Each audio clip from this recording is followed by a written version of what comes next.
Em nome do Pai, do Filho e do Espírito Santo. Amém.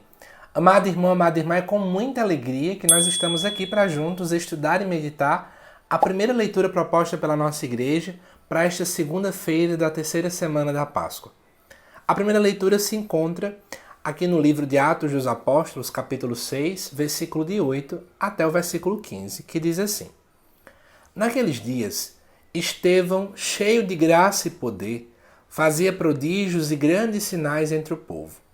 Mas alguns membros da chamada Sinagoga dos Libertos, junto com os cirenenses e alexandrinos e alguns da Cilícia e da Ásia, começaram a discutir com Estevão.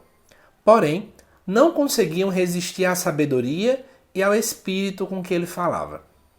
Então, subornaram alguns indivíduos que disseram: Ouvimos este homem dizendo blasfêmias contra Moisés e contra Deus. Desse modo, incitaram o povo, os anciãos e os doutores da lei, que prenderam Estevão e o conduziram ao sinédrio. Aí apresentaram falsas testemunhas que diziam: Este homem não cessa de falar contra este lugar santo e contra a lei. E nós o ouvimos afirmar que Jesus Nazareno ia destruir este lugar e ia mudar os costumes que Moisés nos transmitiu. Todos os que estavam sentados no sinédrio tinham os olhos fixos sobre Estevão e viram seu rosto como o rosto de um anjo. Amado irmão, amada irmã, o que essa leitura tem a nos falar? Vamos lá esmiuçar detalhe por detalhe. Como você já está vendo, a primeira leitura dentro do período pascal, geralmente ela se fixa dentro de Atos dos Apóstolos. Isso porque Atos dos Apóstolos foi escrito por São Lucas e Lucas deseja evidenciar os primeiros passos da igreja logo após a ressurreição de Jesus. E isso faz todo sentido ser vivenciado dentro desse ambiente pós-pascal. E aí o que acontece? Aqui nós vamos ter a figura de Estevão. Estevão foi um daqueles diáconos que foram escolhidos. A gente refletiu um pouco sobre isso em uma das primeiras leituras da última semana. E aqui Lucas diz que Estevão estava cheio de graça e poder e fazia prodígios e grandes sinais entre o povo. Isso é importante em Lucas porque, na verdade, essas palavras que ele colocou em seu evangelho, ele também colocou em relação a Jesus. Por exemplo, sobre a palavra graça. Jesus crescia em graça e em sabedoria. Então, na verdade, o que Lucas está querendo dizer é que Estevão, como também qualquer outro discípulo, qualquer outro apóstolo, está em continuidade com aquilo que Jesus era. Em suma, a igreja ela gera essa continuidade na ação do Cristo. Aquilo que acontecia em Jesus, obviamente pela ação do Espírito Santo, acontece também no seu corpo místico, usando essa terminologia que é de São Paulo, que é a igreja. Então isso tem que ficar muito latente em nossa mente, né? Na verdade, Lucas deseja evidenciar que aquilo que Jesus viveu, a igreja também vive, a igreja também é chamada a vivenciar. E aí vamos lá. No versículo 9 vai dizer que mais alguns membros da chamada sinagoga discutiram em relação a ele. Né? Por quê? Porque eles não conseguiam resistir à sabedoria e ao espírito com que ele falava. Então, Estevão falava, obviamente por intermédio de Deus, mas aqueles que estavam na sinagoga, a sinagoga que era uma espécie de uma capela, podemos pensar por aí. Lá se realizava adoração, lá se realizava também estudos bíblicos, mas não era como o templo. O templo era onde se aconteciam os sacrifícios. Nas sinagogas não acontecia. Na sinagoga, apenas homens poderiam ir, e lá, todos os sábados, eles se encontravam para poder estudar a Torá. Então aqui, na verdade, eles não conseguiam o quê? Rebater, conseguiam aguentar aquilo que Deus falava por intermédio de Estevão.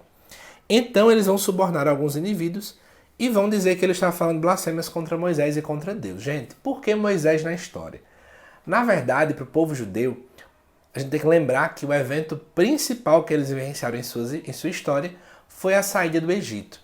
E quem é que conduziu o povo? Obviamente foi Deus, no final das contas, mas o líder humano que conduziu o povo a sair do Egito foi Moisés. Então o povo tem um olhar para Moisés muito caro, muito delicado, ou seja, eles não aguentavam que nenhuma outra pessoa tentasse imitar Moisés ou dizer algo contra Moisés. Veja que Estevão não falou nada contra Moisés. Eles subornaram pessoas para que pudessem falar sobre isso.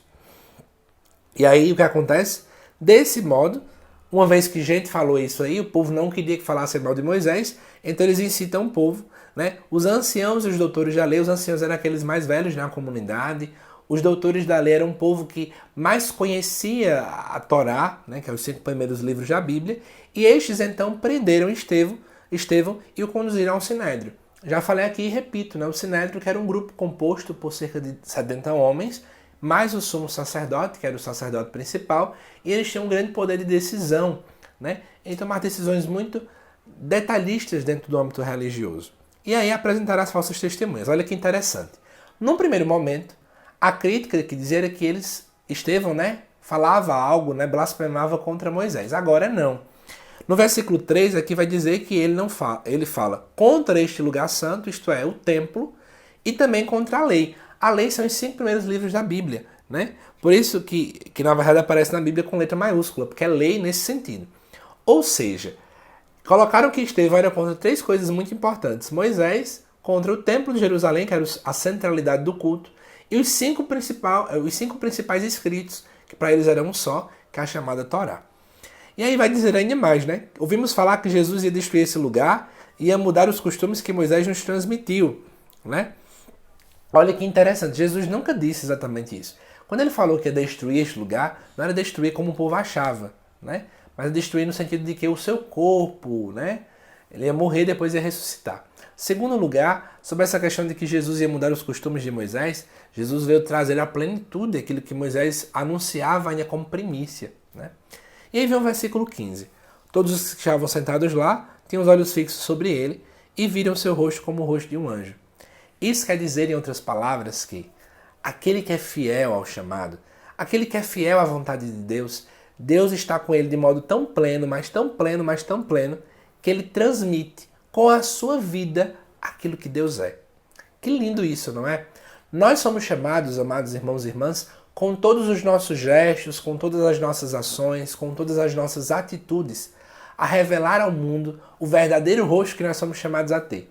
Que não é um rosto azedo, que não é um rosto de inveja, que não é um rosto de maldade, mas um rosto que reflita a graça de Deus. E foi isso que Estevão fez. Da mesma forma como aconteceu com Estevão, que ele foi alguém que foi tão fiel à graça do Senhor, que eu e você que está assistindo esse vídeo, lutemos constantemente na prática das virtudes, porque elas nunca passarão. E se nós buscarmos se encaminharmos, sermos discípulos de Jesus Cristo, assim como também Estevão hoje, né, alcançou a glória celeste, nós também alcançaremos. Então espero que você tenha gostado deste vídeo e daqui a pouco, às 7 horas da noite, vai ao ar o Evangelho também desta segunda-feira. Te aguardo, tá bom? Que Deus te abençoe.